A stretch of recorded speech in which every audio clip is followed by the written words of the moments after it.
یک جوان نامش فراموش کردم، زبید نام داشت، فرزند یک زندانی اعضای فعال حزب نهضت اسلامی بردن، 5 سال زندانش کردن و دیروز یک خبر دیگه در اومد که یک مصفد 87 ساله را بردن با زندان کردن. این هم اعضای حزب نهضت اسلامی. خب اینجا من یک چیز میگم که هر نفری که تاجیکی گپ میزنه، شهروند تاجیکستان، پاسپورت تاجیکی داره، در تاجیکستان زندگی میکنه، حتی تاجیکی هم گپ نزنه، شهروند تاجیکستان باشه، او دیگه گروه بازیش یک طرف. او شهروند تاجیکستان، ما حق داریم که در کاری که مثلا مشکلی در پیش میاد، یک بلا به سرش میاد، دستگیریش بکنیم. اقلا به زبان، با مبلغ یا که بعد جان و دل یا که نمیدونم با جسم نتونیم، با زبان میتونیم. با زبان هر یک تایم شما میتونیم. نگاه کنید برای چی زندان کردن او جوانه و این مصفده. او 4 سال پیش من میگم گفتم که رحمانوف نه با جوانا نه با پیرانسال با هیچ کار هم نمیکنه. شیخ تیمور بدکو اونا زندانش کرد، با گرفت کشتش، به رحمانه کشتش. دیدن این به رحمه، تماما نمیفهم مسئولیت چیه، انسانیت چیه، این نمیفهمه. یا را زندان کردن سببش همین بود است که یا با عائله های نفرایی که از طرف حزب نهضت بودن یا که فعالاش اعضاش زندان شده بودن، با عائله های ما کمک میکرده بودن. برای همین خاطر که شما با عائله های ما کمک کردید، 5 سالی او جوانه و این مصفده روانه زندان کردن. این چی معنی داره؟ شوهر تا زندان میکنم، فرزند زن تا گشنه میمونن که بمرن یا که بیان در پیش پای ما بغلتن، زورک نن مرا، زورک نه که پیشوای ملت مرا ببخش، شوهر مرا ببخش یا که مرا نام بده. این هم یه هدف شد.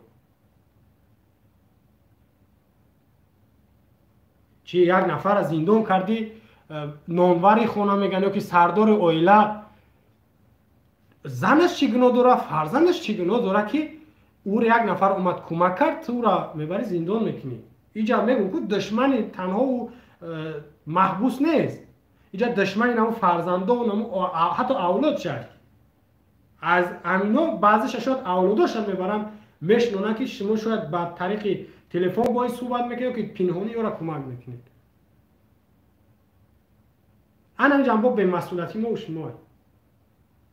شما بدونید یک چیز ما پیشنهاد میکنیم هموطنان گرامی که صدقه میگیم که من بهترین صدقه را در انمی زندانیایی که سیاسی ان یا که به تعریف دیگه بگم زندانیایی که نفرایی که به خاطر مردم شیشتن، حتی نفرش که بگناه هم شیشتگی باشن، این هم یاد از صدقه کردن. اگر بتونن به داخل زندان به اون شخص را نتونن، عائله های نمیار از صدقه کردن، کمک کردن، خیر کردن که بالاتر این نفرایی که آزادن فقیرن که کم بغل صدقه شون میکنید، ثوابش بالاتره. شما حق هم دارین، حق دارین که نمی حق در گردن شما مسئولیتی بغیر از اینکه دفاعشون کردن نمیتونین و به خاطر شما شیشتن. این همه از گپ زده استم مسئولیت های برای من خیلی مسئول است میکنم که گپ زده استم و ایرم به خاطر گپ زده استم که ما ایامو ظالم نجات بیابیم. ما تنها نه یا که تو تنها، همه نجات بیابه. انا برای همین صدقه بهترین ما همین را میفهمم و توصیه هم همین را میکنم که عائله های امورا، فرزندای امورا کمک کنید.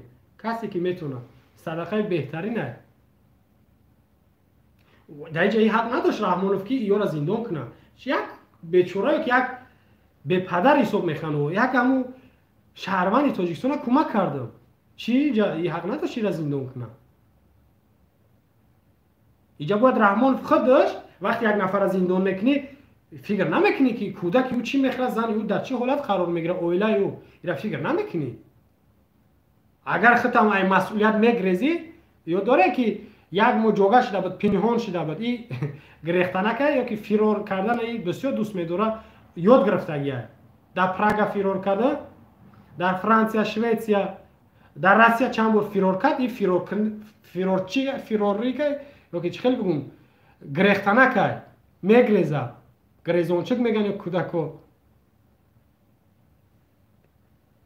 وقتی خودش این مسئولیت میگریزه، ما یک مونه بود وقتی ویروس اعلام کن یک مو پنهان بود، یا کسل بود، یا که ترسید که ما کسل نشم گفته یک نام برم. یک ما گریخته بود، ای مسئولیت گریخته بود، پنهان شده بود. نیکون او 500 تن خدمت کجا شد؟ میلیارد هایی که اگر با سومانی حسابش کنیم با دلار میلیون ها میلیارد ها دلار، هزارها یورو، صد هزارها یورو کجا شد؟ داروها تونه کجا شد؟ مسئولا کجا شدن؟ هیچ حسابات ندادن.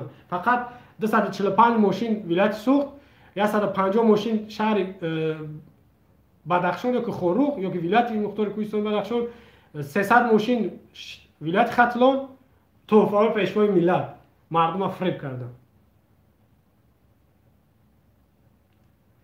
انا باید که نفر از زندان میکنی باید اویله او را فشیرش بکنی. وقتی خودت میگریزینن، من میدم زیدم در مسکو یک نفر بیمار میشه یا فوت میکنه، از دیگر برادران سنجم میکنن. اوقی وظیفه حکومت های رحمانوف نمی کار به شما حواله کردگیه، مسئولیت با گردن شما مونده. شما میگه که خیلی حکومت نمیکنه، برادر همین نمری مای همین برزن پولی که خیر کنین، همین همو کساله که یک مرگ برادری که مرده همین روان کنین. این مسئولیت حکومت های سفارت های.